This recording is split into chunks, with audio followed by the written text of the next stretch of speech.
Can breathwork help us achieve our goals? 100%. What I mean by that is a lot of the people that I'm working with, the high achievers, they do a lot. They have big, lofty goals. The problem is they're not balanced, they're not regulated. Breathwork allows you to have that regulation, not only allows you to reduce the stress in your life, it increases your cognitive ability. Breathwork can help deliver more oxygen to your brain, focus, but also creativity. We can work 20% less. When we are working, we're more focused, more efficient, working on the right things, working on things that move the needle, and we're increasing our output. So work 20% less hours for more output. Now, all of a sudden, because these people are high achievers, they're going, okay, what am I doing with this 20% of time, right? Some people might take time to rest, learn something completely different, but at least 10% of their time is now invested into upskilling, which means that it's going to over time compound and it's going to further increase their output, their performance, and they're achieving towards their goals. They're getting promotions, they're getting salary increases, but they're doing that living a happier life. They're working on the things that matter, they're working on the things that they care about, and they're doing much better in those things, but they're able to strip out certain things that don't serve them. Ciaran, welcome to the podcast. Thanks for having me. I wonder if we could start with a little breathwork demo just to ground us. Fantastic idea. Yeah, let's just start maybe with a simple breath awareness, Jason. So I'll invite you, and whoever is listening can follow through as well. Unless you're driving. If you're driving, don't do this. Unless you're driving. Good spot. Just in your seated position, if you want, just maybe get into a comfortable position, move around, make sure that your back is straight. And just as you start to slow everything down, and as you inhale and exhale, on your next exhale, I'll invite you to gently close your eyes. I'm going to leave everything just settle for a second. Your back is straight. Your head is held up high. Your lips are sealed. Teeth not touching. And you're breathing in and out through your nose. Start to notice your breath. The air coming in your nose, hitting the back of your throat. And just imagine that air filling your lungs and delivering oxygen to your entire body. The air coming in might be colder than the air leaving your nose, and it's effortlessly in and gently leaving your body again. I'm going to invite everyone just to follow the air in and out. There's no right or wrong. There's no pace to follow. But just try and really focus on that air and notice it come in your nose, down your throat, filling your lungs, and back out.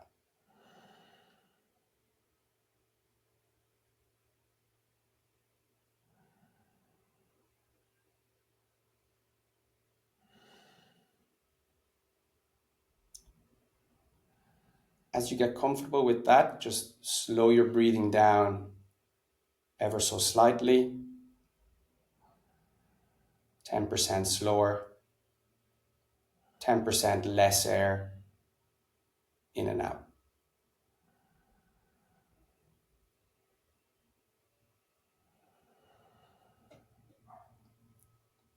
Slowing it down until you feel a very light sense of air hunger, and try and just stay at that point, breathing in and out through your nose.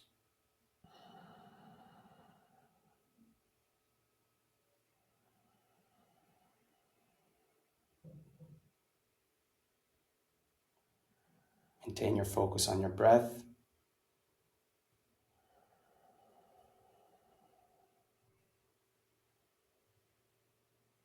Staying at that point of air hunger.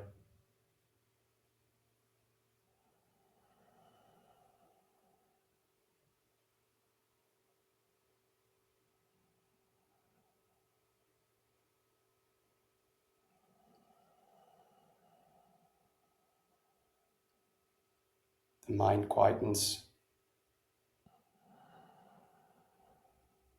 Muscles in your bodies relax, and everything slows down.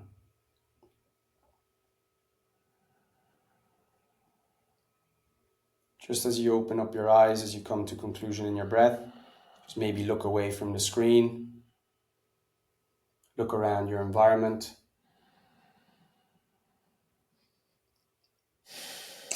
And whenever you feel ready, we can come back to center.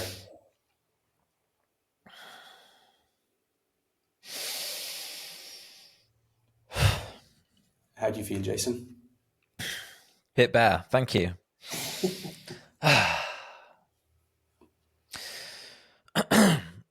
Yeah, thanks very much. That was cool.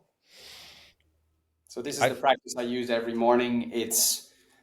I sometimes struggle to call it a tool because you're just basically breathing in and out through your nose, slowing it right down. But I've struggled with meditation over the years because my mind has been too busy. This allows me to focus on the breath, so it gives me a focus on something, which means I'm not focusing on everything else. And what we're doing is that we're increasing carbon dioxide in our body, which is allowing us to deliver more oxygen to our organs. We can talk a little bit more about that maybe in our conversation, but this type of breathing resets our nervous system, slows down our heart rate, and delivers more oxygen to our organs, including our brain. Awesome. All right. Shall we start? I say start. Shall we begin? Shall we continue with telling us what's the journey that you've been on that's brought you to where you are today? Oof, that's a broad question. Where do I start? Go as deep as you fancy. Go as deep as I fancy. I guess maybe something going right back. I come from quite an international family. I was born in Italy. My dad's Italian. My mother is Irish. We moved to Ireland when I was 12, and I've been living in Spain for the last 10 years, married to a Russian lady. So quite an international household that we live in. But I spent the last 20 years building a career in the corporate world, starting in consultancy and then moved into the software industry, always in a sales capability. So quite a high pressured environment, international and global roles. So I used to be on a plane every single week, spending a number of days a week away from the family.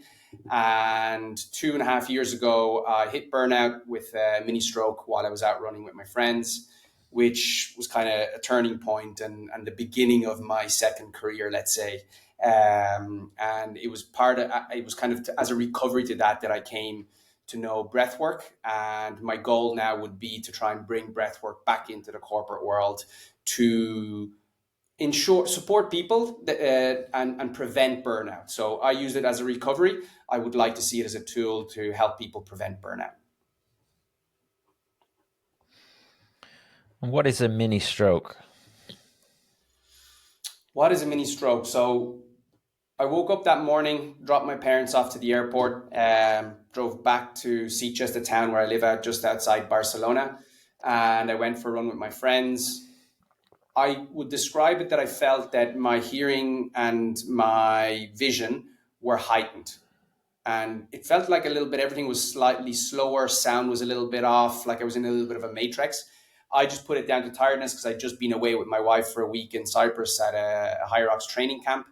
And as I started running, the guys were asking me about my training camp in Cyprus, and I started to not find the words. So I was still able to speak, but like simple words like restaurant. I wanted to say restaurant, but I couldn't find that word. And my speech started to feel slightly slurred. Now, one of my friends jokingly said to me, look, we were speaking Spanish. He said, maybe switch to English. You're too tired to speak Spanish. And I did that. And the same words I couldn't find in Spanish, I now couldn't find in English. Wow. So that's when I started to get worried and eventually got pins and needles in my face and my arm. And I kind of knew that then I was in trouble. Stupidly, instead of telling my friends, I said, I'm too tired. I'm going to run back to the car. I was probably about 2 kilometers away from my car, realized I hadn't brought my phone with me. So I had to run the whole way back to my car with this fear of something is happening. I'm not sure I quite knew what it was, but I did feel it was something quite serious. Wow. And what happened after that? Did you go and get it checked out? Did you leave it for a little while? Like what? No, so as I was running down the seafront, I was afraid that, I don't know, in my head, I was like, I'm going to have a heart attack or something like this. That's how it felt. So I was spotting people and going, okay, if something happens to me now, I'll grab this person and ask them for help. Then I would pass that because I kept running stupidly. As I passed that person, I'd say, I'm going to grab this other person and I'm going to ask them for help. Eventually, I got to my car. I got home and my wife was in bed and I tried to wake her up to tell her what was happening. But of course, I couldn't. At that stage, my speech was all over the place. It was just googly goop, We got on the phone to our insurance company and they told us to rush into Barcelona because the local hospital here doesn't have a neurology department. And when we got in there, that's when they kind of confirmed, look, he's had a mini stroke. Luckily, because of my age and my health, they said there was no long-term impact. And we spent the next 6 months then with the cardiologist and the neurologist trying to run different tests just to make sure that there wasn't something more behind it and that there was definitely no long-term impact from it. And the conclusion after 6 months was you're healthy, you can go back to your normal life. It's a lifestyle thing. And when we went through some of the things from a lifestyle perspective, they basically said if you don't change, and they were particularly talking about my work lifestyle, the next step will probably be a heart attack, and you may not be as lucky as you were this time. Wow. But I'm here to tell the tale. Yeah. Thankfully. What did that recovery journey look like? It's funny because that's a question I get asked a lot, Jason. And in my mind, there was no recovery in the sense that I probably did another few weeks of work, even though I decided I need to give up that work. But I was trying to figure out how to do it, when to do it, and what was going to come next.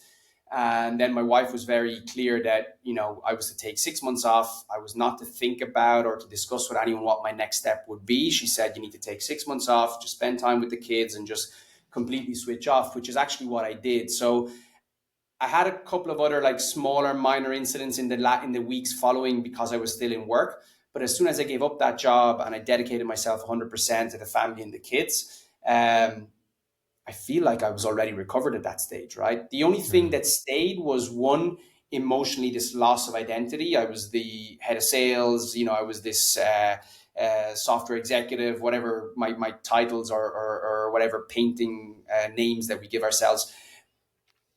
But from an emotional perspective then, or a health perspective, I felt immediately very good. So I did take a few months off, kind of strenuous exercise and stuff like that. But on a day-to-day, in my mind, I was recovered. I guess it was almost like an invitation to ground yourself. Yeah, I talk about it now, Jason, as probably the best thing that ever happened to me because, I all throughout those years, I don't know if I would change it because I really enjoyed that time. It was an incredible learning experience. It provided me opportunities that, I'm super grateful for. But I always constantly had this guilt of being away from the kids, being away from the family, not pulling my weight in the house, things like that. So that while I was really enjoying what I was doing and I was enjoying those successes and the rewards that I was getting from them, I had this constant guilt. And stopping for those 6 months and let's call it my new career now, is allowing me to be a lot more present with my kids, both physically, but more important mentally. Because even when I was at home, my wife would say I wasn't there, right? There was times that we went away with the kids for the weekend and I've got complete memory loss of some of those weekends. There was one incident that my wife was talking about a weekend we'd been away and I had no recollection. I said, well, what are you talking about? And I said, okay, describe the place to me. And I got real frustrated at myself that I couldn't remember. And she was saying, but Ciaran, like you were super happy. We had a great time. I was saying, okay, describe the restaurant, describe the Airbnb we were in. And I think it was on day 3 that some of the images started coming back and my memory started to return. So things like that were a little bit scary, right? Because at the same time, you'd ask me about a deal that we signed 5 years ago in work, and I would tell you every single detail. So clearly my mind was 100% focused on work and everything else suffered in my life, I guess, right? From my attention and my presence. Yeah, that cognitive cost to constantly be, thinking of things or whatever. And it's interesting because I see some similarities to my own experience at the moment, certainly the HYROX stuff, but for example, like I'm single, so I spend a lot of time Yeah.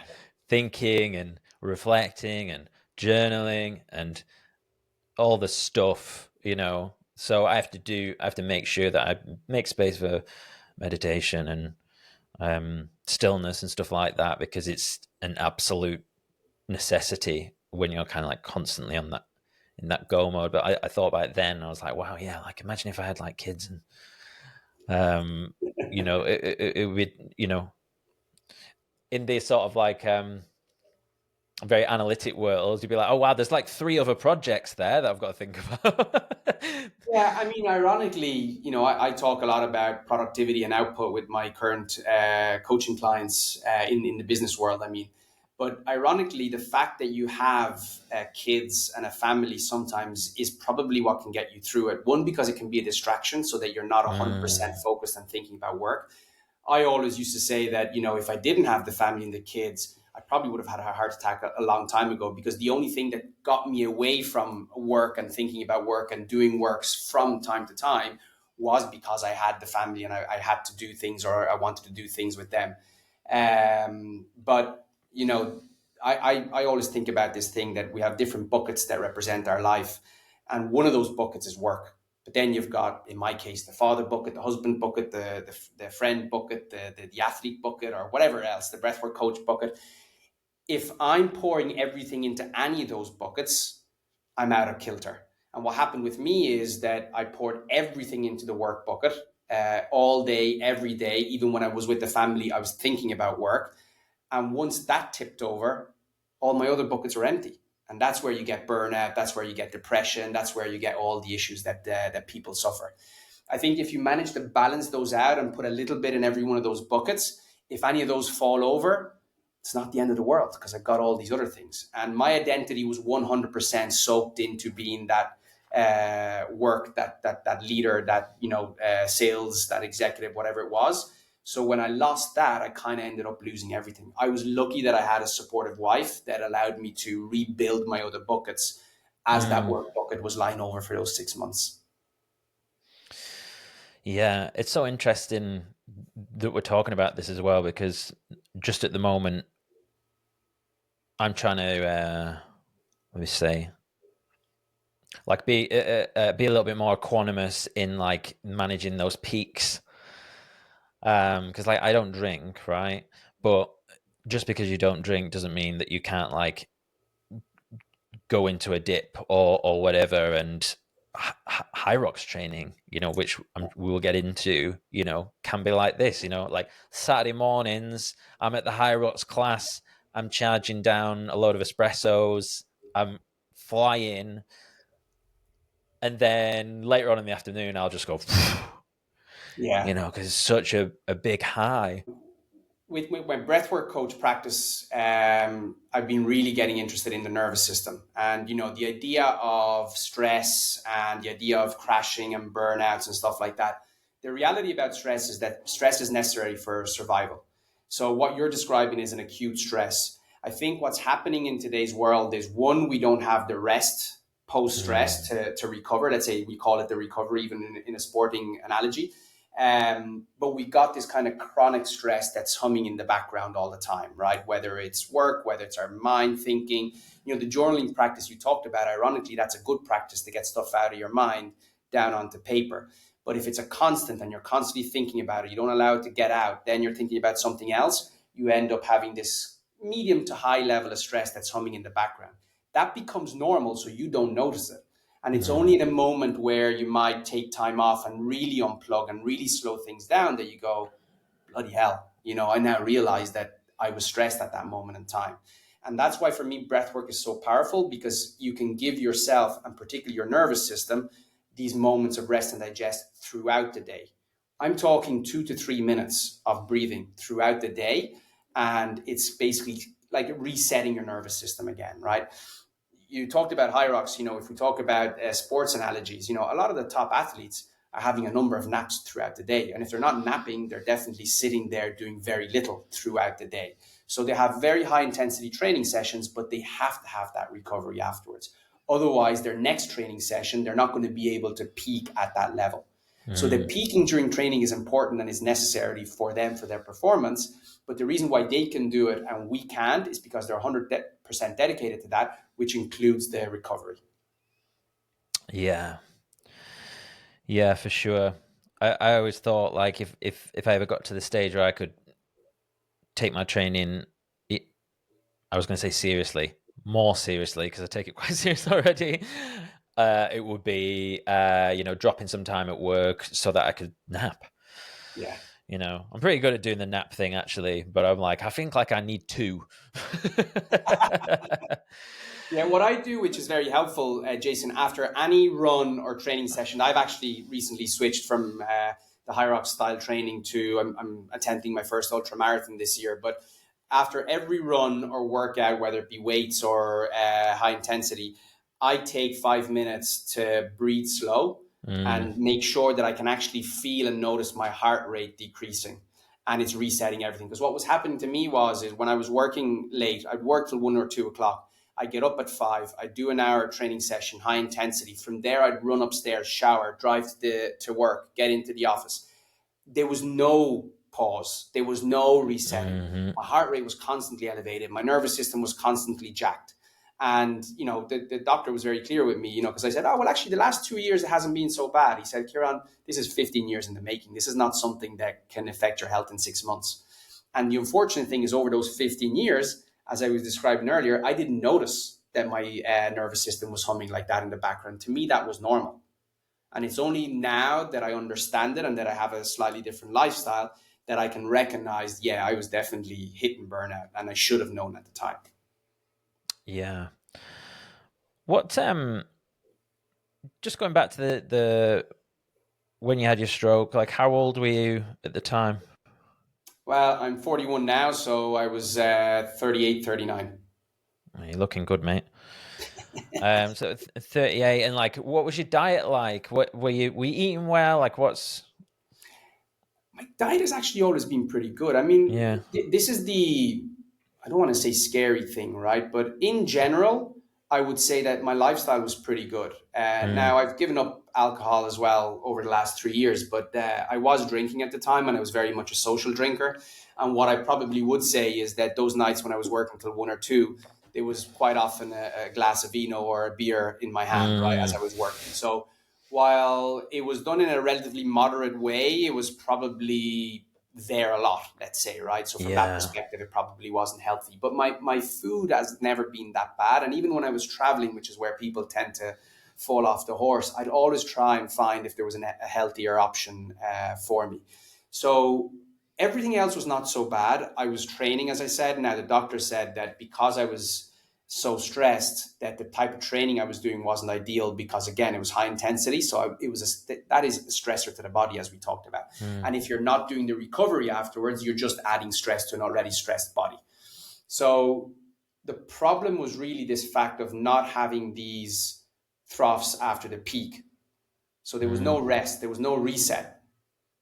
And I genuinely believe, which is something that some people have asked me, is if I knew what I know today, 10 years ago, could I have prevented burnout? And I'm 100% sure. And that is why I have this calling and this passion to now bring it back into the corporate world, because I think that we all need to perform, we all need to work.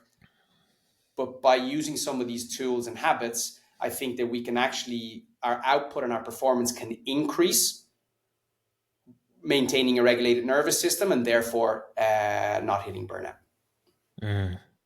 It seems to me that modulation seems key to a lot of this, moving between like almost like not skipping a step, from going into high to then like really low or whatever. And it's like trying to like slow it down when you're moving into these different states. Yeah. I would say it can be kept quite simple, Jason. As we said, like even just that breath awareness, like we literally did a very small exercise, but part of that is also to notice what's happening in your body. Where's the tension? Where the little tingles that you're feeling, right? The body is an amazing tool or an amazing thing, and it knows what we need. The problem is that we're constantly in our thinking mind. So we're not listening to the body. By quieting the thinking mind, whether it's meditation, breath work, or other practices, we're allowing ourselves to listen to the body. And if I had that ability to listen to the body, I would have known that I was in trouble before it happened. Yeah. But it doesn't take a lot. As I said, like I genuinely believe that if someone had a constant practice of 3 to 5 minutes in the morning, 3 minutes at lunchtime, and 3 to 5 minutes in the evening of what we just did, I would argue that's probably enough, because it has a huge knock-on effect on everything else that you're doing. You're less reactive. Breath work can, it affects your digestive system, your heart health, your brain health, your nervous system. We talked about that already. Like, it has such a knock-on effect on everything that's why I believe it's the one single most valuable tool to basically living a healthier life, to be honest. Yeah. Yeah, for sure. I feel like the morning meditation is always gets done. That's something that I never struggle with. It's just routine for the last 10 years or so. But Wow. trying to do it in the middle of the day or at the end of the day, that's been harder to build that habit. Because that's like, morning routines are so easy, aren't they? Because you're just like step, step, step, step, step, and usually no interruptions. Versus the middle of the day, it's messy, so that requires a different level of discipline. Yeah. What if I told you that 3 minutes was enough? I'd believe you. I'd believe it. I have experimented in the past, but it's never stuck. Yeah. Because interestingly, I noticed. So going back to, I don't know, like 4 or 5 years ago, similar to you actually, I could work and work and work and work and work, but I would, exactly the same as you, glass of wine, Yeah. up until midnight, and it was quite fun. Yeah. Bit of a rush, right? Yeah. Big time. Because it just takes the edge off that stress element, and then you've just got the kind of the fun part of work, and Yeah. like coming up with ideas and stuff. And yeah, and then that for me, like, went into like SSRIs, and then went down that route, and then a few years later, everything went to shit, and it was like, okay, everything's going out, stop taking prescription drugs and all the rest of it anyways. But yeah, I definitely feel that stress response when working, Right. like that, that feeling where it's just like you're almost in like this fever dream, like this mania. It's like, and you kind of feel a bit angry and kind of, you know what I mean? Yeah. Yeah. So but yeah, it's something I've tried to deploy, to manage those things. I mean, it makes sense. It's the little and often, right? I tell people, whether it's your daily practice or whether it's throughout the day, it's like what they say about exercise, right? In the modern society, what we're doing is we go to the gym for an hour, we absolutely beast ourselves for the hour, and then we're sitting at the desk all day. Yeah. Like, it doesn't make a ton of sense, right? And they say that it's much better, and depending on what your goal is, but for longevity and for your body, it's much better to do 15 minutes in the morning, 15 minutes mid-morning, 15 minutes a lot, for argument's sake, right? Just as an example. And for me, with these practices, it's exactly the same, because one, as you said, it's easy to get. The problem is you can get obsessed by your morning routine as well, right? I mean, Yes. when I started, then I applied the obsession I had with work to these things. And if I missed the morning meditation, I was like, oh, my whole day is screwed. So I was stressing over my morning routines that Yeah. were supposed to remove the stress. And now I'm taking a slightly different approach to these things, right? And even when I work with people in a coaching capacity, whether it's around their wellness or whether it's around business, 80% compliance is good enough. So if we're putting something in place, if you can do it 80% of the time or 80% good enough, I'm happy. Yeah, and I think there's different levels, isn't there? Like some people may need to start with the slightly structured morning routine, but then the people who have got the structured morning routine might need to de-optimize that a little bit. Yeah, Um, it's like the meditation thing, right? I built and I do similar to what I was just describing. I do, it's it's a breath meditation is what I would call it, right? So I don't do guided, I don't do completely silent with anything. I'm following my breath, right? And then I'll adapt different patterns depending on what I need. But most of the time, it's a very simple one that we just did this morning. And I built that up to 20 minutes. I've never been like a 1 hour meditation kind of guy. And what was happening when it was 20 minutes, that then if I was delayed getting up or I got distracted, I'm like, I'm not going to be able to fit it in. I'll leave it. While now I do 5 minutes. Yes. But I do that every morning because it's hard to find an excuse to say I don't have 5 minutes, right? And I genuinely believe that 5 minutes is nearly as good as doing the 20 minutes or the hour. And, I had an incident a couple of weeks ago where I kind of reacted to my kids misbehaving at home. And I said to my wife, I said, bloody hell, here am I talking about regulating nervous system, and I blew it. But I realized I hadn't been doing my breath in the morning for about 2 weeks. So it has an immediate impact on the way in which you behave throughout your day, not just in work, but at home, right? How do you behave as a husband, a father, a friend, whatever that may be? Yeah, absolutely. And that's like, I've just launched like a bit of a habit building community, like a free thing. And, you'll have read Atomic Habits, I would presume, right? And it's like these micro habits and like the 1 minute meditation, if you fall off the wagon, the 1 minute thing is really good. And like you say, you'd be surprised what you can get, how much you can achieve in 1 minute in terms of like, bring yourself back to center. Absolutely. So, can breathwork help us achieve our goals? 100%. What I mean by that is, and if we take it in the business context, right? A lot of the people that I'm working with, they're obviously high achievers. They do a lot. They have big, quite lofty goals. The problem is this issue around they're not balanced, they're not regulated. Breathwork allows you to have that regulation. Not only allows you to reduce the stress in your life, it increases your cognitive ability. We talked about how breathwork can help deliver more oxygen to your brain, focus, cognitive ability, but also creativity. So what I'm playing around with at the moment with a lot of my business clients is we can work in terms of hours worked 20% less. So when we are working, though, we're more focused, we're more efficient, we're working on the right things, we're working on things that move the needle, and we're increasing our output. So work 20% less hours for more output. Now, all of a sudden, because these people are high achievers, they're going, okay, what am I doing with this 20% of time, right? Some people might take time to rest even more or whatever that may be, learn something completely different. But in most times, at least half of that, so at least 10% of their time is now invested into upskilling, which means that it's going to over time compound and it's going to further increase their output, their performance, and their achieving towards their goals. So basically what I'm trying to do, and we've had early signs of this working with more junior leaders, and within a very short space of time with our coaching practice, they're getting promotions, they're getting salary increases, but they're doing that in what they're describing in living a happier life, right? So they're working on the things that matter, they're working on the things that they care about, and they're doing much better in those things, but they're able to strip out certain things that don't serve them. And now in September, we're just launching a course where we're kind of bringing that online and allowing people over 10 weeks to go through all these learnings that we're getting from founders, CEOs, and senior leaders to kickstart the career for maybe more junior leaders who want to improve, or even aspiring leaders who want to become leaders, right? So within 10 weeks, we're distilling all that down and we're launching that in September. That's awesome. And what about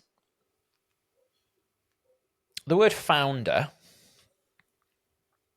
May be obvious, but it's almost like it's a bit of an American term, isn't it? Like it used to be like business person, entrepreneur. Is there like a definition of a founder? Does it have to be like, VC backed, or like talk a little bit about that? So in terms of the type of clients that we work with, they're typically founders of early stage businesses, which may be pre-seed, seed, ABC in the investment cycle. And it's B2B and typically in a vertical industry. What I mean is that they're 100% focused. I spend a lot of my time working in software for pharmaceuticals, so in life sciences. So just because of that, people in that space tend to be attracted more by our experience, let's say, but it doesn't have to be. But what we're doing is, and because of my background from a sales perspective, a lot of it is around, okay, how I have a great idea.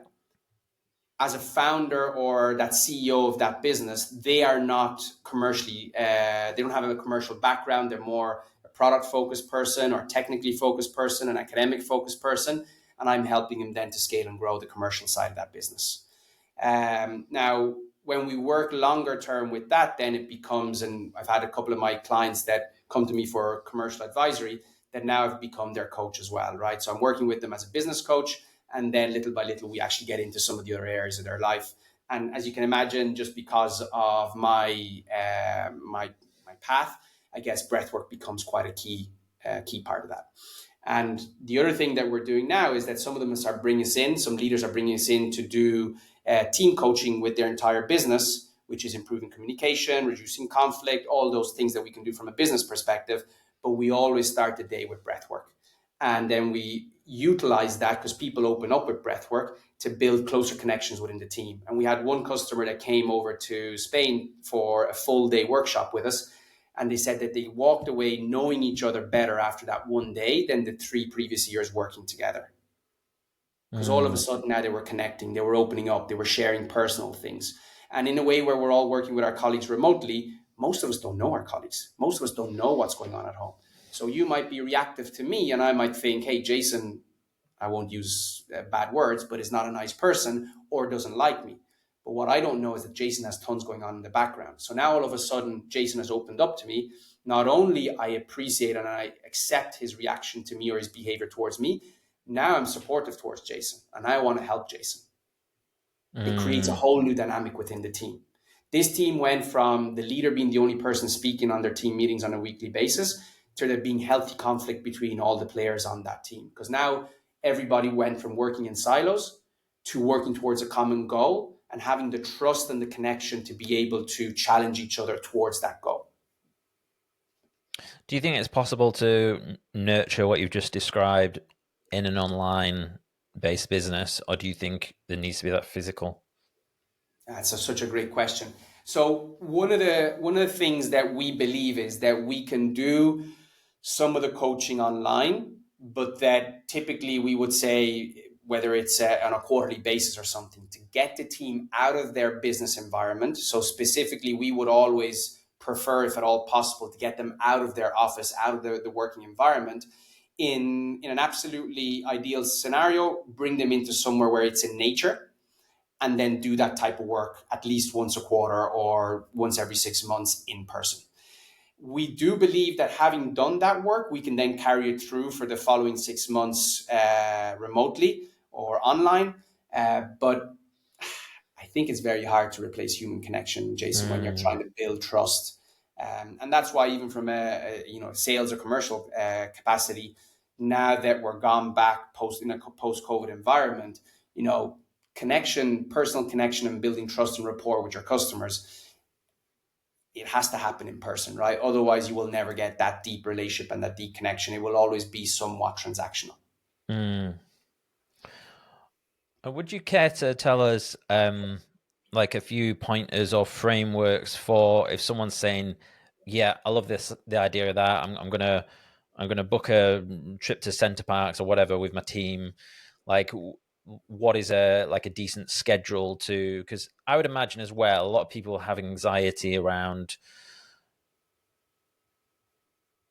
They go into nature to spend time with the bosses, and all they talk about is work, right?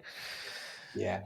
So I think what you're describing is the old way of doing team building, right? Which is, let's get them out, let's go do something fun, then throw a couple of grand behind the bar, let them have a blowout, and great, we've built team, we've built morale, we've built all this. Now that might be right, but that morale building lasts hours, right? It doesn't go past the end of that week. What we're doing is that we're using our leadership experience, because we spent 20 years each, me and this partner of mine, Samuel, and in the business, 20 years each on the field, leading these types of teams and organizations. On top of that, our coaching qualification, but also coaching practice over the last number of years. So what we do is we say we're not doing team building. We're doing it. We call it a team experience, right? So we're using some of these tools to do some work, which is not specific around setting goals for the next quarter, but we do teach some things around maybe some of the communication, some of the team building from what I just described, getting to know each other. And one of the things that we typically say is that people that come to our team experiences, they leave not only having learned something, but having felt something, right? So we do get a lot deeper than just working on goals and things like that. And that's why we believe that that value carries forward. We give them tools and we work with them on things that they can use on a day-to-day basis. It doesn't end with the team experience that they have with us offsite.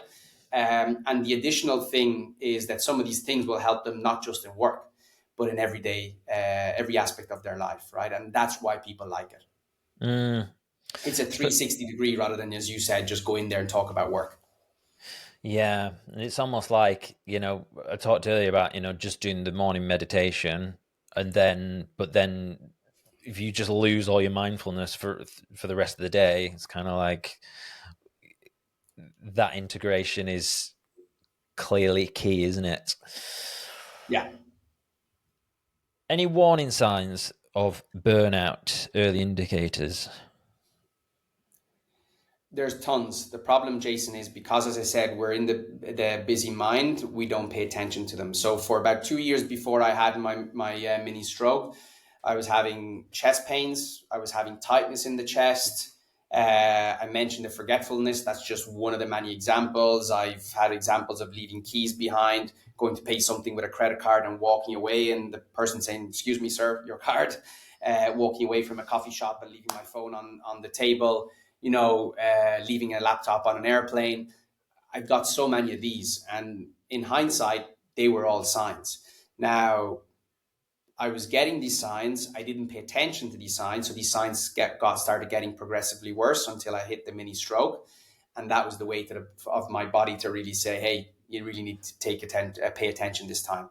And as the doctor said, it would have more than likely got even more serious if I hadn't paid attention 2.5 years ago. What about are there any more scientific measures to look out for? Like, would you generally just have an increased blood pressure, for instance, or is that sort of stuff that we could track as well? Maybe if you're not that good at being aware of yourself. I think the problem with the blood pressure is typically at a moment in time, right? I mean, most of us now have wearables on our wrists, so maybe things like your sleep, but not just the hours in which you're sleeping, but what we call the quality of sleep, right? Deep sleep, REM. I doubled my time in deep sleep and REM through breathwork. The other one is your resting heart rate. If that's a good indicator that your body is not recovering. So if some of these are elevated or more elevated than they should be, then for me, those are all very practical signs that you're not living a healthy life. And it's very important, Jason, to say that, what we talk about with our clients is I'm not asking people to work less necessarily, right? I genuinely believe that you can still put in those 8, 10, whatever hours you're putting into your work. They have to be focused hours. Otherwise, you're just wasting your time. And that's why I'm talking about, the prioritization, time management, focusing and things like that.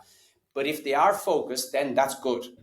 What you need to add in is these moments of rest. You need to allow your body to recover, right? In sport, we call it periodization, right? You're not just going hell for leather all the time, all season round. You've got your off season. In work, I don't think, apart from 2 weeks a year, I don't think anyone has an off season from work, right? Yeah, definitely.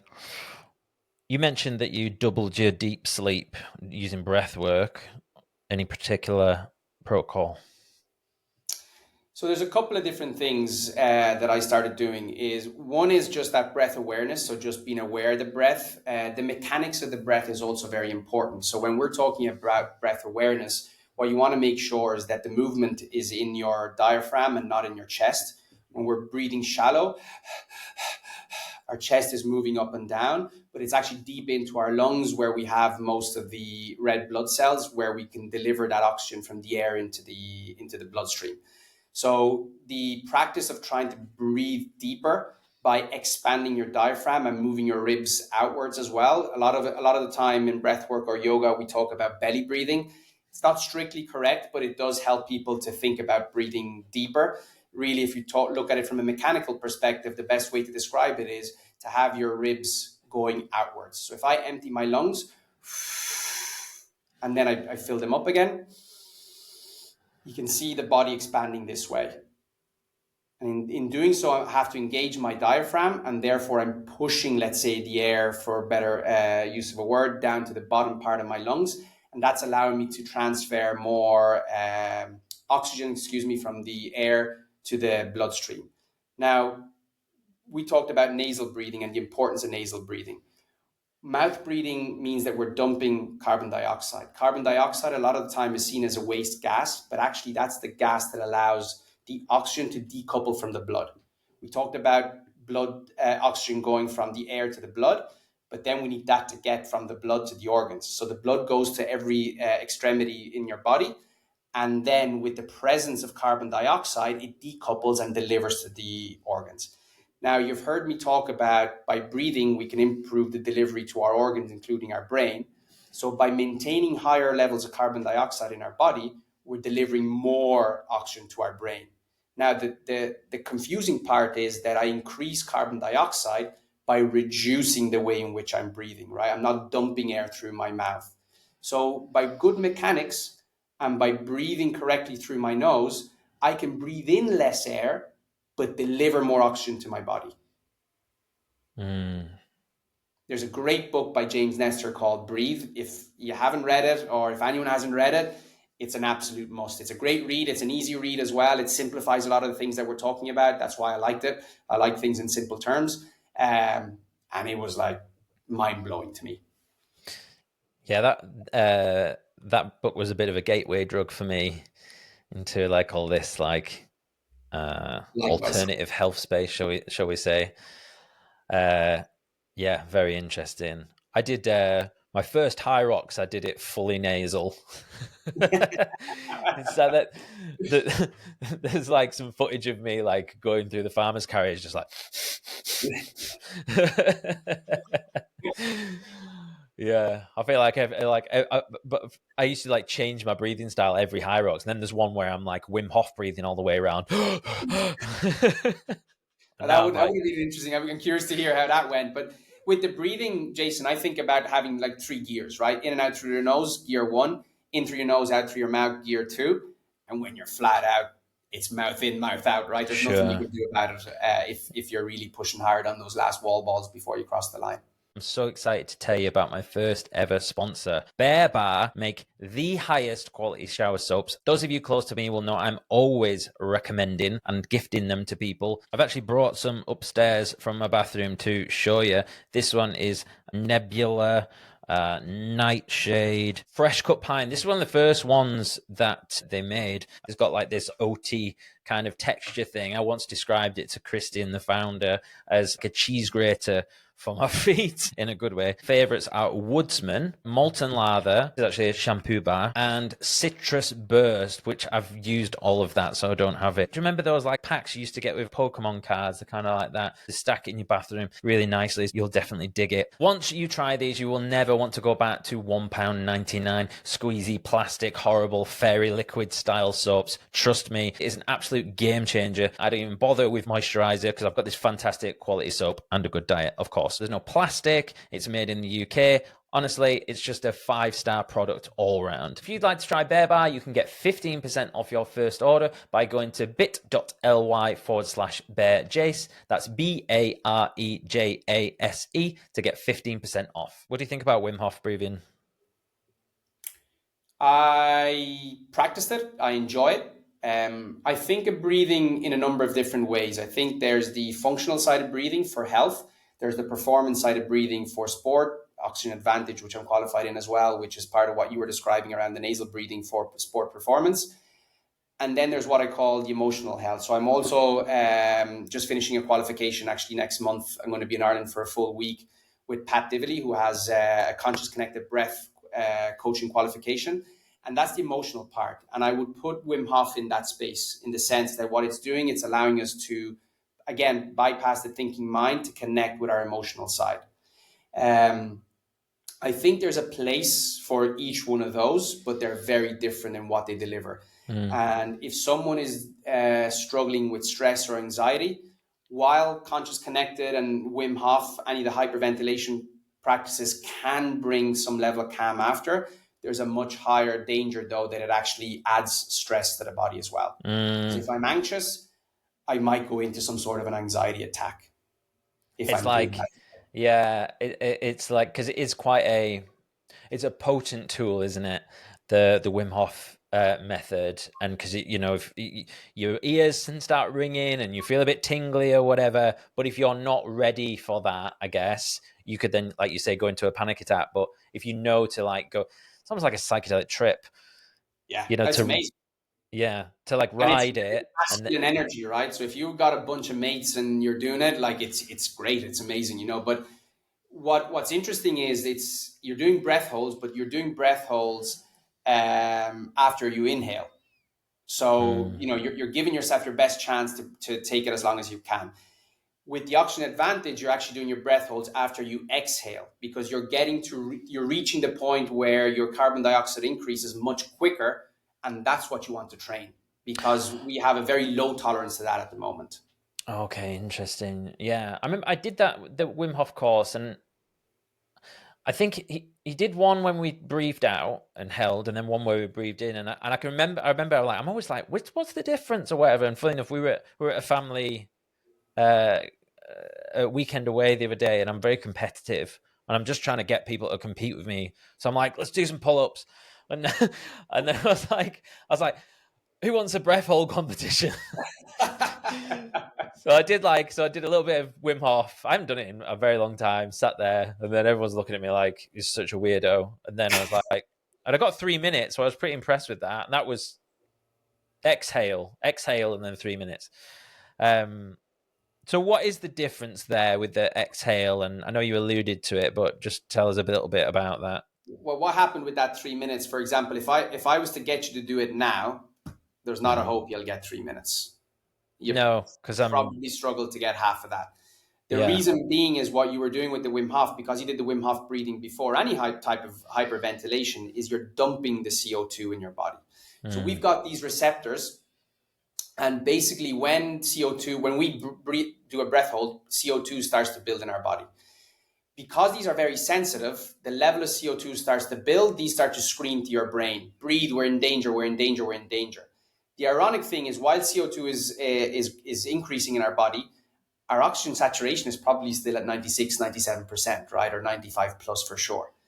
And so you can go way longer, but they are screaming to your brain, and your brain is perceiving that you're in danger. mm. Now, the training is you start to send messages to your brain, we're safe, we're safe, we're safe. And little by little, you're training these receptors to accept a higher level of CO2 in your body. Now, if I do a breath hold after Wim Hof, I'm completely emptying my body of CO2. So it takes longer for that to build. But I'm not actually training my receptors to accept more CO2. In the Oxygen Advantage protocol, we're doing that without dumping CO2, and we're doing that after the after the exhale, Mm-hmm. and therefore you're basically training those receptors to accept a higher level of CO2. Over time, in breath holds, you do that while you're doing some exercise. You will be able to breathe lower heart rate.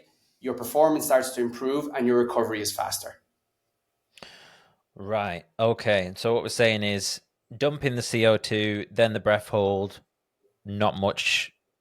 Is there any benefit to that other than feeling a bit tingly and being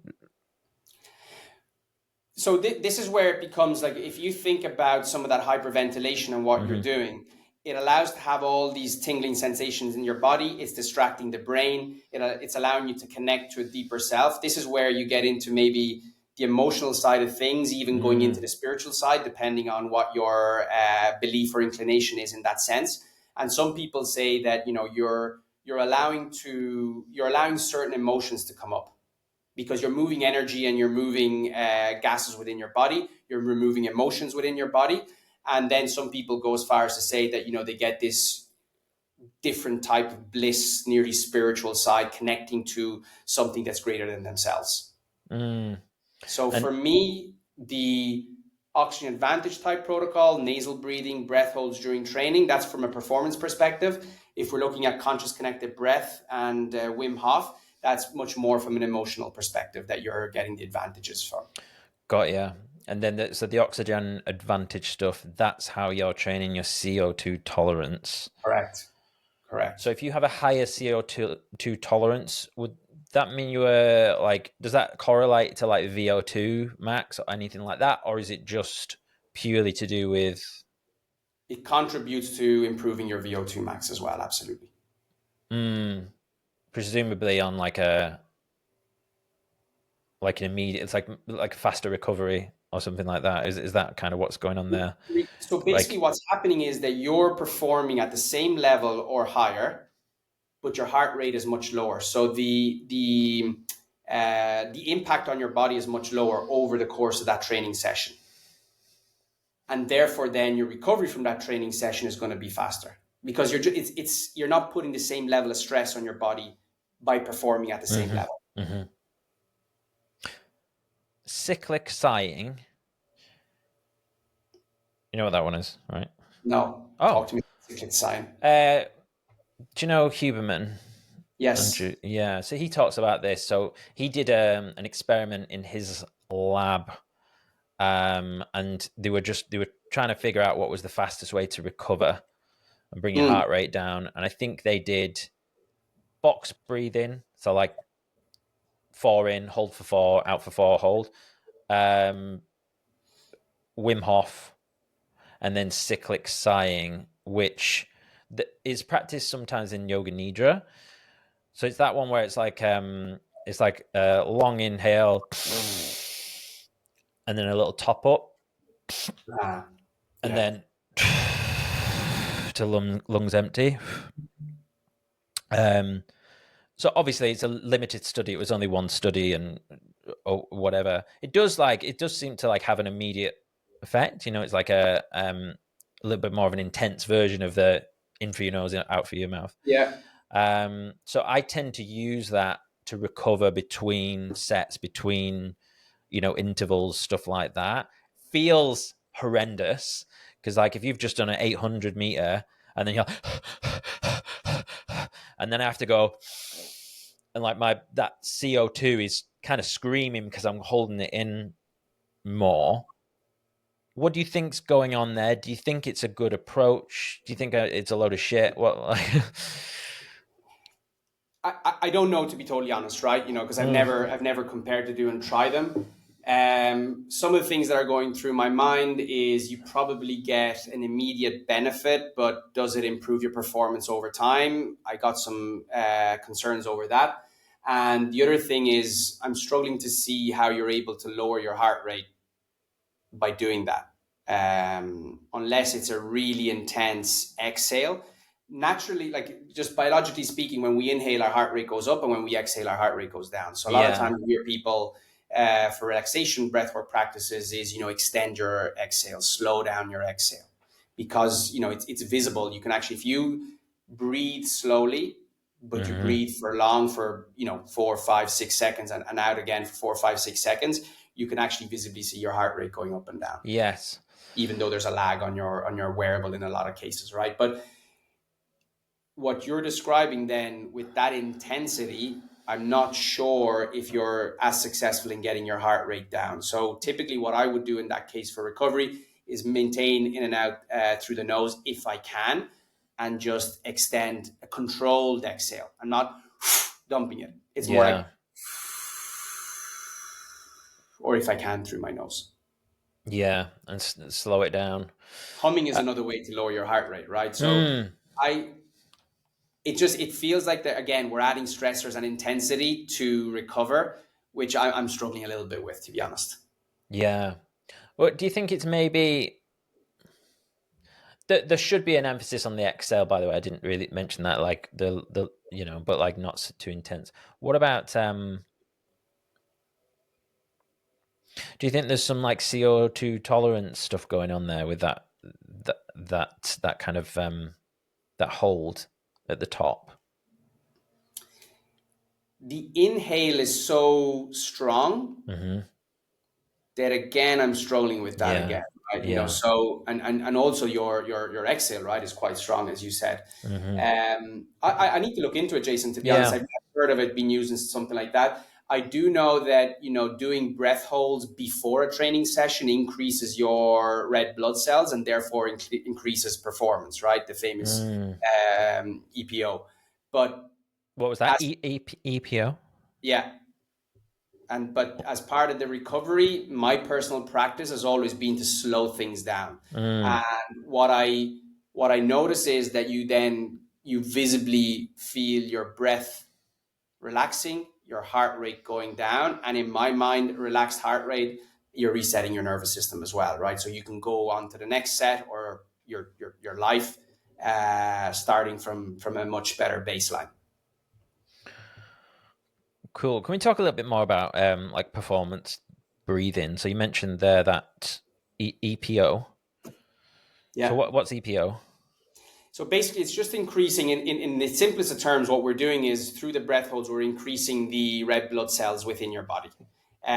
So that's the production of EPO from those blood cells is just helping that process that I mentioned around delivering more oxygen to your muscles. Okay, and what would that what would a typical protocol before training look like? It can be as simple as do 3 to 5 medium to strong breath holds before your training session. Now, you might decide to do this sitting, you might decide to just walk around. And as you're taking steps, you're breathing normally in and out through your nose. Then you exhale, hold your breath, and then count your steps. You go to a stage where you get to a stage of air hunger, you push your body for an extra 10 steps, for example, so it's medium to strong, and then you recover. Now, because you're going into a high training session, it's not what we call a maximum breath test, right? Or maximum breath hold. It's a medium to strong. You take another couple of steps, normal breathing in and out through your nose, and you do it again. If you do that 3 to 5 times, it has been proven to increase your performance during that specific training session. Interesting. And on those holds, are you build are you increasing the hold each time, or are you just keeping it the same, or are you just going off feel? You're going off feel, right? So there's no, and again, this is where there's a part of it is, the chemical reaction that's happening within your body telling you that, you need to breathe. And then as you get more used to breath holds and you realize and you kind of train your brain to say that we're safe at that point, you can push yourself past that. What you Mm. need to be careful is that the competitive part inside of you is not trying to improve or beat yourself every time, right? Because I think, if you push yourself harder and harder, it can actually have a negative impact then on your performance during that training session. But medium, like whenever the example I always use with clients is when you feel like that you need to breathe, just take an extra 10 steps. Mm.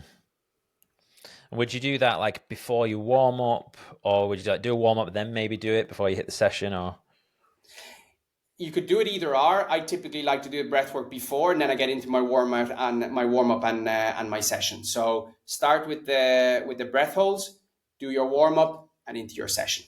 mm. And I know we already mentioned the Wim Hof thing, but I'm curious because he talks in his book about using it for performance, for athletic performance, and I've experimented with this, and so has my cousin, who recently broke a world record for the most lift weighted via kettlebell clean and press in 1 hour. Shout out to Andy Wow. Allen. But we've talked a lot about the Wim Hof thing, and we found that it helped. But then both of us actually have recently dropped it and still performed well. I did a HYROX PB. He did his world record and stuff. And I wondered, is there any scientific evidence behind the Wim Hof method helping in performance? Is there anything there going on at all? Thoughts? I think there's probably more an emotional and a mental benefit to it, right? Because of that masculine energy that we talked about, it's allowing you to push. And even though you've dumped the CO2, you're still getting your body used to that level of CO2 within your body. So there's definitely a slight adaptation happening there. But I think the biggest thing is this fact of holding on and pushing further, right? So you're training your body to be that in that uncomfortable state. So you could argue that it's very similar to what we talked about in the oxygen advantage, but it's going to take me a lot longer to get to that point because I've dumped the CO2. And that's why my preferred method is more the oxygen advantage protocol, because it gets me the same or better adaptation in a shorter space of time, so I can just get on with my training then. Okay. Eventually, when you breath hold when you get to your 3 minutes, you're still getting that adaptation to CO2, because CO2 is building in your body, right? But if I'm doing it at the same time as you're doing it, and you're using a hyperventilation method, and I'm using the oxygen advantage protocol, I'm getting to the same adaptation that you're getting much quicker. It's a much more efficient way of doing it. So it just depends on what you want, right? If you want to set the world record for holding your breath, of course, you need to dump the CO2. If you want to get adaptation faster to performance, then you'll use the oxygen advantage protocol. The pre-workout one that you were just telling me about, is that the same as oxygen advantage, or is that slightly different? Part of the protocol, yeah. Okay, cool. And when free divers, what are they doing? They're dumping CO2. So they're doing like the Wim Hof thing. Yeah, they're hyperventilating. So there's different variations of hyperventilating. Wim Hof being one of the variations of hyperventilation, comes from an ancient type of style of breathwork called Tumo breath. But they're the goats of breath, like the free divers. I mean, they've gotten to a level of CO2 tolerance, and they allow their oxygen to drop. So remember what I said to you, most of us, if we were to track the level of oxygen in our body as we're in our bloodstream as we're holding our breath, most of us won't drop below 90%, but they can get right down to 60% or lower. And that's why you get some of the blackouts that we see in free diving. Did you see that documentary? Yeah, I think I know one. Is it the deepest breath or something? Yes, something like that it was called, yeah. Wow, yeah. That was pretty amazing stuff. Like, amazing. The training, the mental capacity, everything in that sport is phenomenal. Yeah, it's crazy.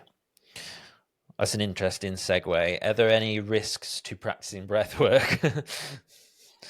Yeah, there are. And look, most of the breathwork training is safe in the sense that, as I mentioned, because of our low tolerance to CO2, before anything gets in any way dangerous, our mental capacity, our mental messaging will tell us to start breathing again or to stop pushing and things like that. Now, it really depends on what we're talking about, right? The conscious connected breath that I was talking about, the course I'm doing, it's trauma informed breath work. So you can remove emotions and trauma that people are carrying that they may not be even aware of carrying that. So there's an emotional risk to that. There are some issues with that kind of hyperventilating type of breath, whether it's the conscious connected or Wim Hof. If you're suffering from epilepsy, high blood pressure, heart disease, mental health, obviously with Wim Hof, there's been some bad press around people getting into the water straight after doing it, because of the blackouts and things like that. You talked about don't do it if you're driving. We are altering our conscious state sometimes with some of these breathwork practices, right? So we do need to be careful of how we use it. The oxygen advantage, I think there's less danger from a health perspective, although all the things around pregnancy, epilepsy, heart disease, and things like that are still very important to get professional advice from your doctor. But in general, it's more the emotional side that I would be concerned around, the conscious connected with people bringing up stuff. And if you're doing it by yourself and you don't have the support of a professional beside you to guide you through it, people can get into a little bit of an anxiety loop and things like that. Is there any breathwork types that we've not covered? There's breathwork types that I'm probably not even aware exist. Yeah. I mean, It's interesting because it just depends on what is it that you're trying to achieve. As I said, for me, a lot of my focus is on helping people to breathe better. As I mentioned, that has a knock-on effect on many areas of your life and how you go about your life. There's the performance side, which is really down the protocol of the oxygen advantage, improving, I was going to say athletes, but anyone improve their output during sport. And then where I'm digging a lot deeper into recently is this conscious connected. So I would see those are the three big pillars within that. If you just take the conscious connected, which is one of the hyperventilation types, there's tens of different styles of breath work. And because it's becoming a little bit of I don't know, a fashion or a thing at the moment, everybody wants to do breath work or is doing breath work or is exploring breath work, bringing out their own certifications, their own methods. There's all these different types. We talked about Wim Hof. He has obviously been a big driver of bringing breathwork into the modern world, which is absolutely fantastic. What he's done is he's taken Tumo breath, which is an ancient practice, and called it Wim Hof breathing, right? But it's the same style of breathwork. And that's why I say that there's so many different styles of breathwork. Even within Conscious Connected, there's what we call rebirthing breathwork, where the coach is helping you breathe. There's no music, there's no touch, there's no nothing. You're just helping the person to breathe, and they're expected to do all the work. The training I'm doing, we also include music. We do some touch, although others bring a lot of touch into it, acupuncture and things like that. So they're just all different variations of the same thing. But at the heart of it, basically what you're doing is you're helping people to breathe in a pattern that is trying to quiet the thinking brain and connecting deeper at a deeper level within themselves. In doing so, they understand themselves and they're listening to their body better. And the body knows, right? It will bring up whatever it is that you need to look out for. Yeah, that's cool. Can we do another breathwork practice? We can. Anything in particular that you'd like to try? Something a bit more technical. A bit more technical. What I love about breathwork is that it's simple. So, I try to, one, use the simplest techniques, but also I try to simplify them as much as possible. What we can do, since we've been speaking about it, but we'll keep it within a couple of minutes, but just to kind of bring you through the technique, is the conscious connected that we spoke about. You'll be very familiar with kind of the technique from Wim Hof, but basically after me telling you that we need to breathe through our nose for a healthier lifestyle, for the conscious connected, while it can be done through the nose, we encourage people to do it through the mouth, right? And that's bringing a very active full inhale in. So the focus in this case is on the inhale, and the exhale is a passive exhale. You're just letting the air fall out of your body. So you're filling your belly and your lungs in with an active inhale that sounds something like, and then you're just letting it fall out with a, so you're not pushing it out like the Wim Hof, where it's more like a forced, and it's not like a lot of yogis will struggle because they control their breath. So it's like a, this is just, Okay. So it's like,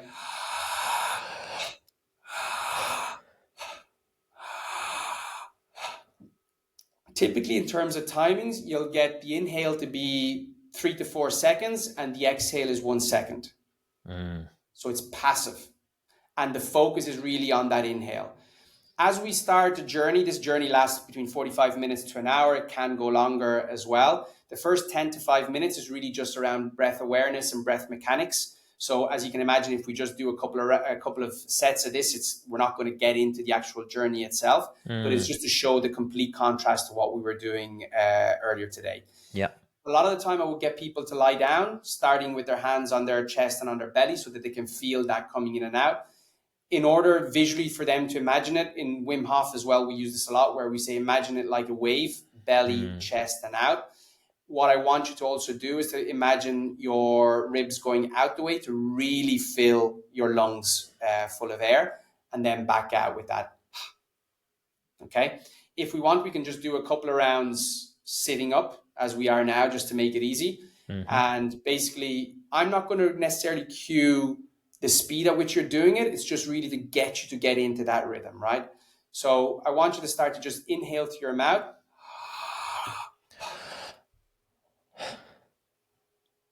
Now, there's a little bit of movement in your shoulders, for example. Try and reduce that movement and really use your intercostal muscles to fill your belly and your ribs. Relax your mouth, keep it wide.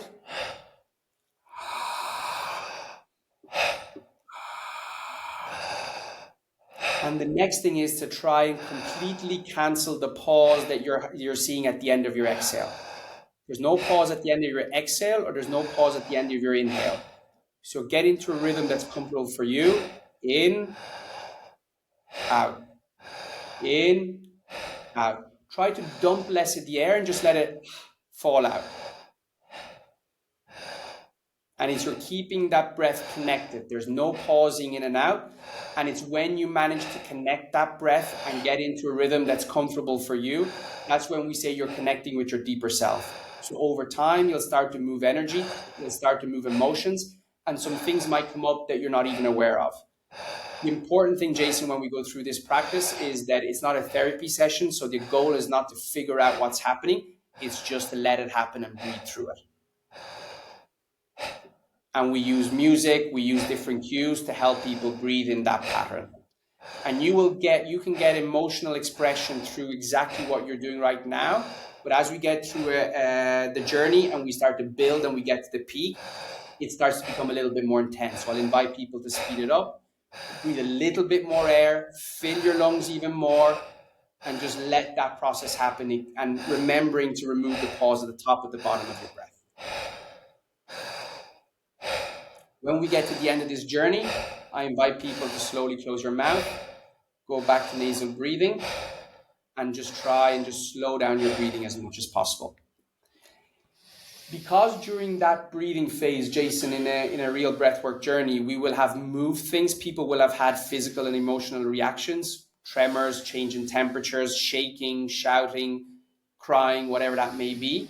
When we get to the phase where we close our mouth, that's kind of the landing and the integration of the breath journey. You've got past the peak of the mountain, and we slow down the music, we slow down our breaths, and I tell people, notice your heart rate, notice all the sensations in your body, completely relax your body, and it's an amazing feeling.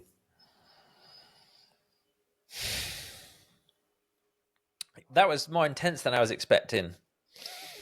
And this is the difference you mentioned how many different styles.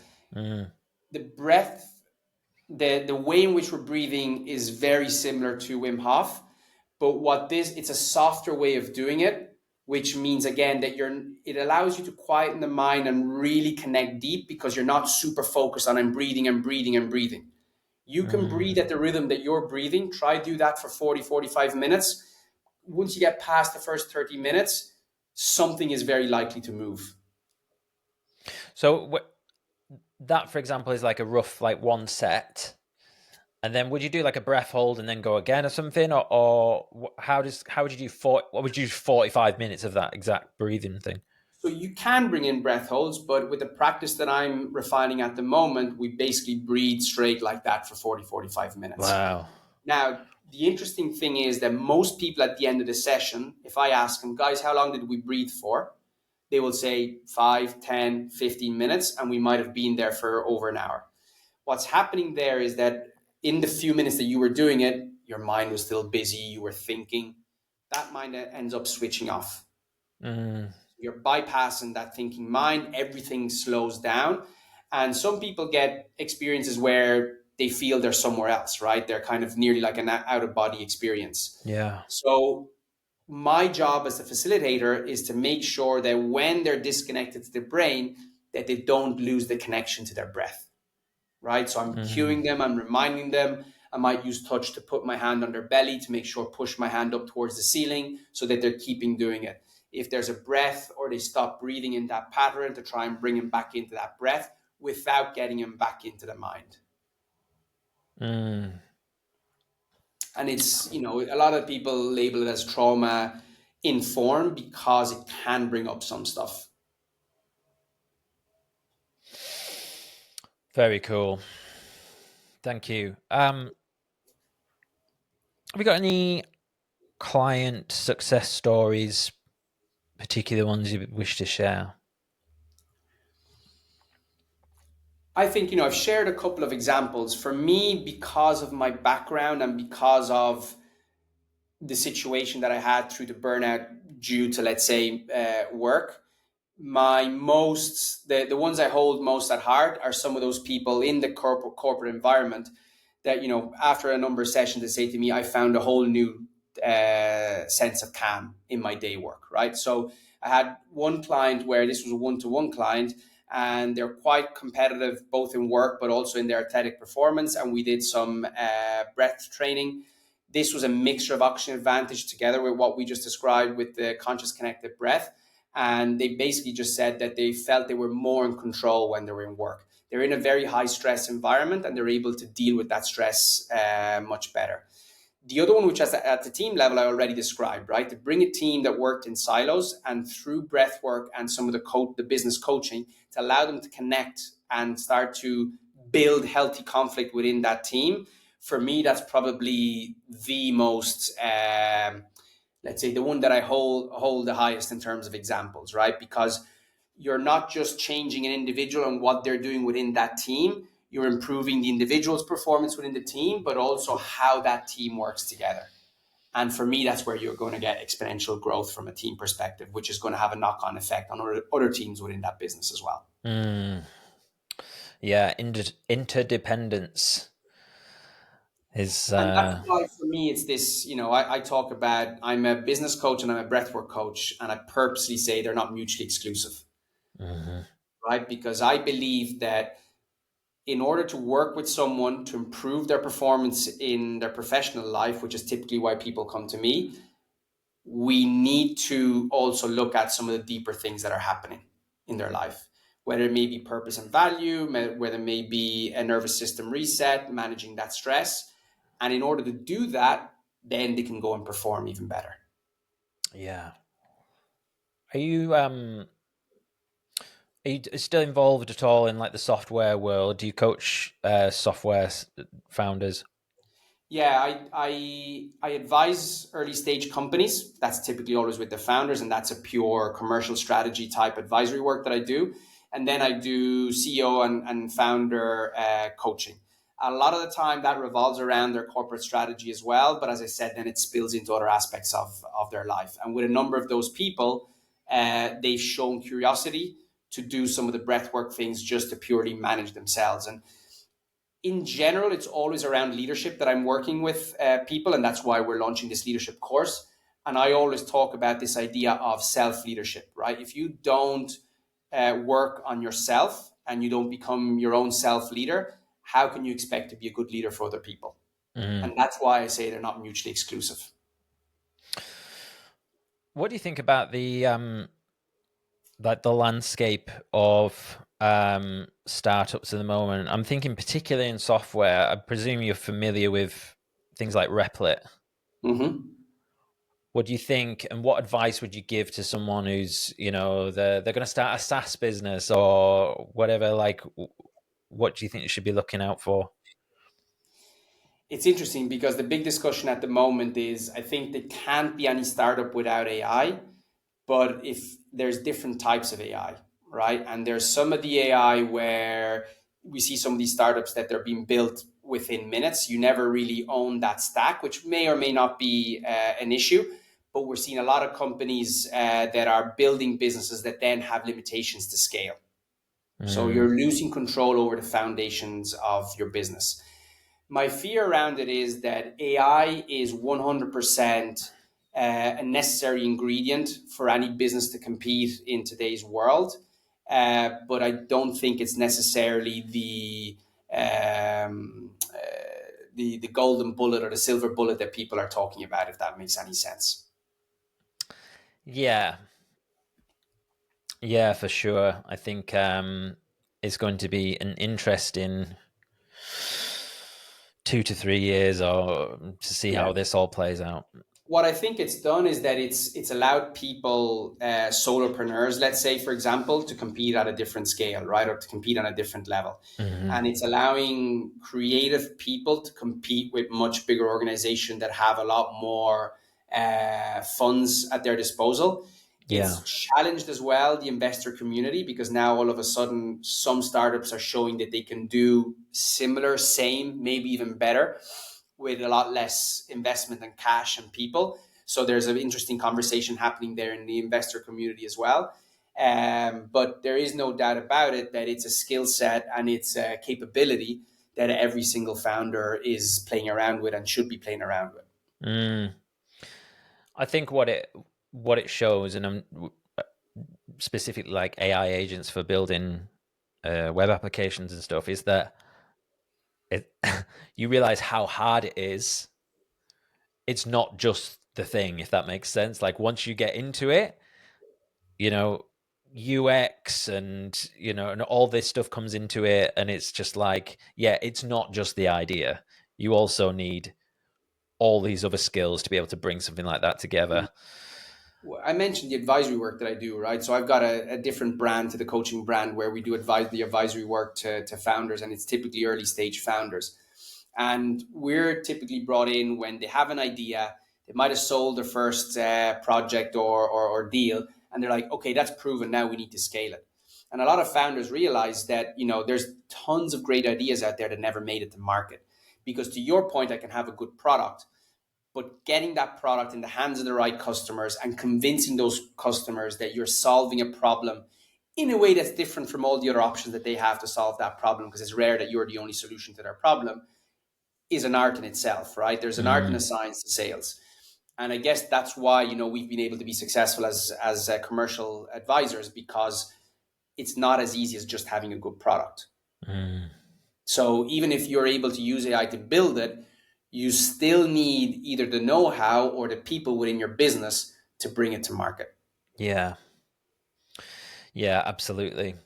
I feel like brand is a big, brand and distribution and social are probably like things that need to be integrated into something like that. Do they? There's a big trend at the moment around with CEO founders around their brand, right? So some of the most successful startups at the moment, they're building a massive brand around their CEO. So their CEO is becoming the true face of the company, right? Because it gives them an identity, it gives the company a soul, I guess, right, or a character or something like that that people can connect to all of a sudden. And I think, we've seen people on LinkedIn now even talking about, what's gone wrong in their startup journey and stuff like that. So there's a part of this brand is showing authenticity, which is also showing vulnerability, which is an interesting trend because some people are doing it very successfully, but there's still a lot of people that are less willing to do it. I've come up against it in the breathwork stuff that I'm doing with corporates, because at an individual level, I think everybody now believes in what we've just been talking about and the benefits that can bring to performance. Not everybody is willing to go back into the corporate business and start to suggest to people, hey, we should do breathwork as a team. Because there's still that stigma of, oh, you're doing breathwork because something is wrong with you, and you're not dealing with your work life, or you're too stressed for this work or something like this. But we're seeing a big change in that, right? I've even had a CFO of a pharmaceutical company who took their team out, and we did a session 2 to 3 hours on the beach and then a Q&A at the end. And that was pure breathwork. In that case, there was no business coaching involved. But most of the people that we work through the Team Academy brand is coaching from a business perspective together with the breathwork. So there's always a challenge or a goal that we're given by the leader or the team. I sent you a question in advance last night. If you could only do 5 habits for the rest of your life, what would they be and why? Yeah, I really like that one, because a little bit what we talked about, right? My big theory is they should be simple, as short as possible, so that there's a less barrier to actually doing it. And then obviously there needs to be, to your question about the why, there needs to be a benefit that I can see or that I can feel coming out of it. So the first one would be this, as I mentioned, this 5-minute breath meditation, which is really just around the breath awareness and finding stillness in my body. There's a lot of benefits that I get from this because it allows me to start the day slower. I'm a lot less reactive in my everyday. So I would say I feel that this is allowing me to be a better father, a better husband, a better friend, and also better in business.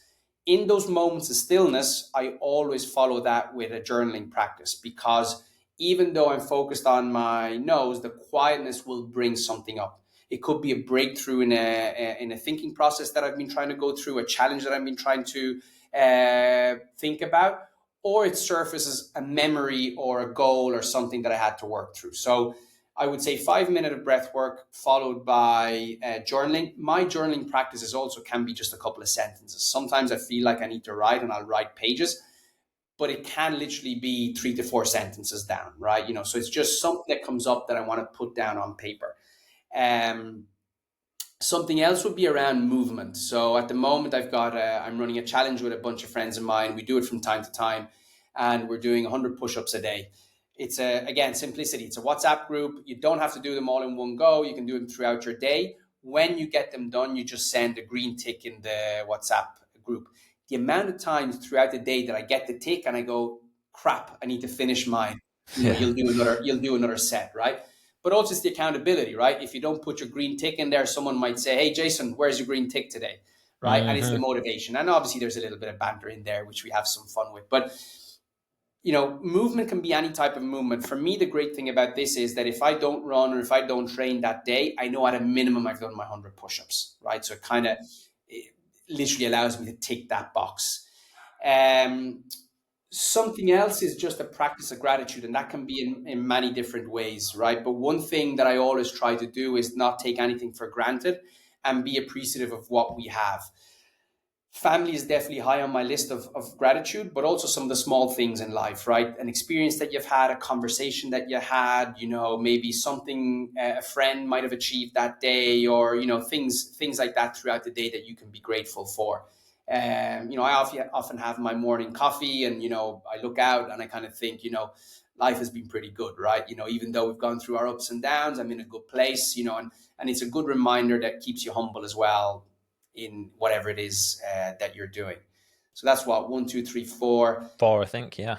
For breath work or breath training, right? It'd be crazy for me not to mention that. I know that we've touched upon it a lot, but it's very important to remind that most of us are breathing dysfunctionally, and even before we get into the performance or we get into the emotional side of things, just breathing more correctly or having a more correct breathing pattern can help a lot of things. We talked about blood pressure, heart health. We talked about brain function, our digestion, our concentration, sport performance. It basically does improve and control every part of our life. It's the first thing that we do when we come into this world. It's the last thing that we do when we go out of this world. We do it 22,000 times a day on average, completely subconsciously, but we're doing it dysfunctionally at the moment, most of us.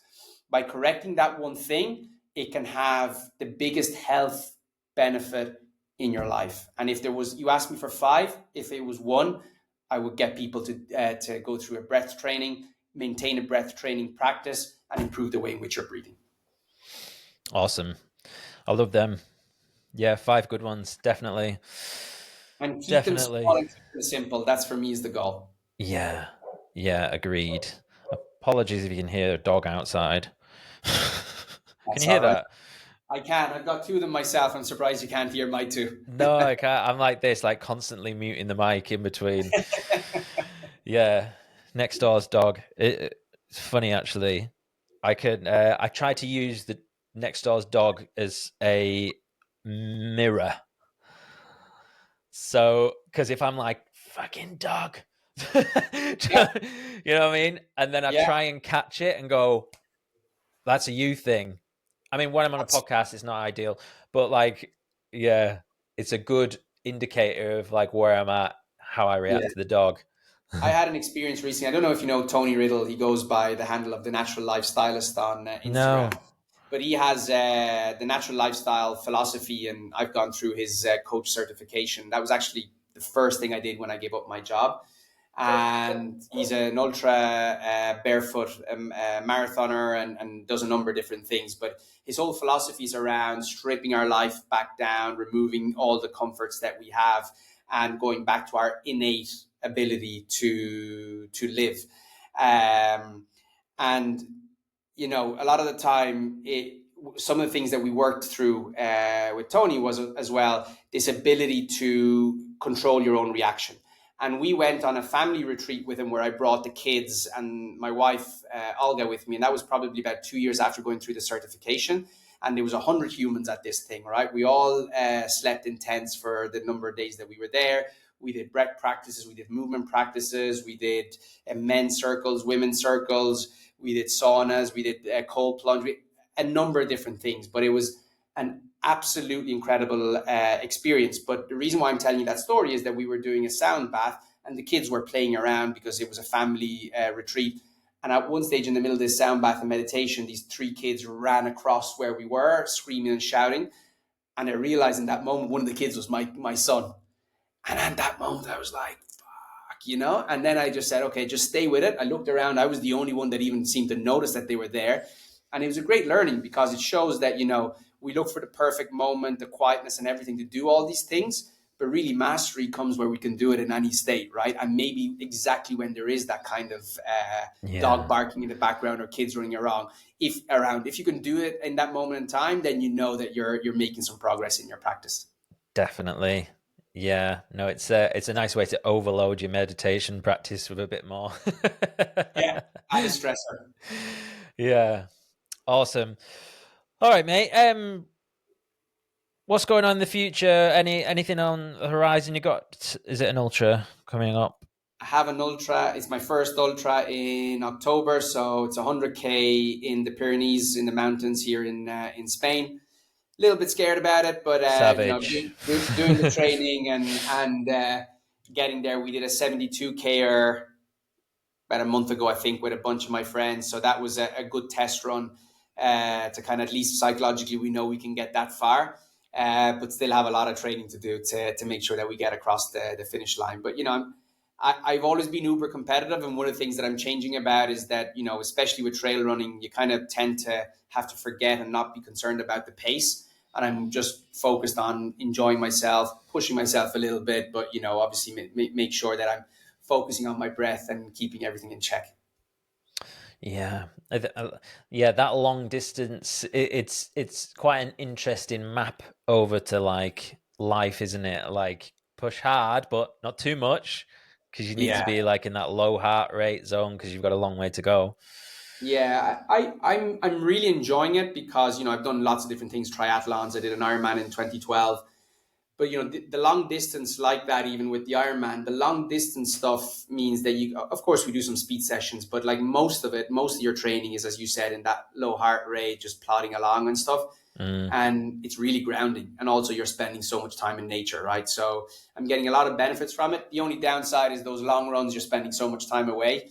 But I'm doing my best to get up early, try get it done as soon as I can, and not impact the family too much. Do you do? I know you mentioned you went with some mates. Do you tend to do most of your long runs with people or on your own? It's a good mix because during the week I'm an early bird and I like to get out early. So most of my mates won't get up as early as I want to get Yeah. up to do it. But the long runs, as much as possible, I try and do them with mates. But look, I've done a 55K all by myself. And when you're doing 55K, you're out there for most of the day by yourself, right? So there's only so many podcasts and things that you can listen to. You're also doing a lot of just in your own head and stuff like that. But apart from the physical tiredness, it's really therapeutic. Yeah, I like recently. So I was always very good at doing my zone 2 on my own, pretty strict, and then I started doing it with friends, and then now I'm like, I kind of wish I hadn't had it with friends, because now when I have to do it on my own, it's so much harder. Like it's just so much Yeah, more boring. Like yeah, when you're, because it's great, especially like zone 2. You can just chat. It's perfect because you don't have to be looking at your heart rate. You yeah. know you're in that conversational pace, aren't you? So It's funny. There's another thing I hadn't realized around it because we talked a little bit about nasal breathing and the fact that it allows you to lower your heart rate and everything else. If you think about it, I was chatting to David Jackson, who's a master instructor in Oxygen Advantage, and he was talking about the antisocial aspect of nasal breathing because with your mouth shut and you're breathing it out yeah, through your. He gave me the example that on a run that he did, the same exact run, when he does it by himself versus doing it with someone else, purely through the fact that he's talking to that person and therefore breathing in and out a little bit more through his mouth and just exhaling through his mouth through the act of talking. He told me, what was it, 10 beats per minute higher was his average heart rate on the same exact run. The same exact run, same exact pace versus talking to someone. When he's talking, the heart rate is 10 beats per minute higher on average. That's interesting. I wonder whether there's something going on there, though, on a connection, emotional level or something, that because it doesn't feel as intense, you know? No, but when you're talking, I mean, it's the most obvious part is that you're inhaling and exhaling more through your mouth when you're talking. Yeah. You're dumping more air, right? As we were talking about when you're doing the hyperventilation. So by default, your heart rate is going to increase. Sure. Yeah. Okay. All right. Thank you so much for this. Ciaran, this has been really fascinating, and I had a feeling that we'd have a good chat, and you've given us so much wisdom and lots of interesting stuff that you can think sometimes that you know a lot, like oh yeah, I know Wim Hof, I know a bit about breath work, and these are the sort of conversations I love where we can wind in and out, deep dive here and there, and certainly, and then the fitness and business space is nicely aligned as well. So thank you. Where should people go if they want to check out your work and all that sort of stuff? Give us a plug. Yeah, so first of all, thank you very much to you for inviting me and your questions. I really enjoyed our conversation. So if there's anything at all that people found interesting or they want to find out more, socials, Instagram, Ciaran, CIARAN _breathwork. They can find me on Instagram. And then all the coaching that we're doing together with the breathwork, including this course the leadership course that we're launching in September, it's www.teamacademy.coach, or they can just find me on LinkedIn and they can reach out directly. If there is anyone out there that likes the thought process around this intersection between business and breathwork, leadership and breathwork, and maybe they're a young leader starting out at their career, or they're an aspiring leader, please do reach out, because in September, we're about to launch this course. We're going to keep it to very small groups. There's going to be coaching, there's going to be mentoring, there's going to be skill development, and we will do some breath work and nervous system regulation throughout that 10 weeks as well. So that's going to be launched very soon. So reach out and you'll see more on my LinkedIn in the coming weeks. Amazing. Thank you. And I will put all that in the show notes and the episode description for people. Thank you so much. All right. So thank you again. And have a great day. And I'll look forward to speaking to you soon. Likewise. Have a good one. Cheers. Thank you. Hey guys, it's me. Just a quick one before you get going. Thank you so much for making it all the way to the end. I really appreciate it. Don't forget to check out the show notes for links to my guest and that 15% off you can get from Bear Bar. Go to bit.ly/BearJace for 15% off your first order. Thanks for watching, and I'll look forward to seeing you in the next one.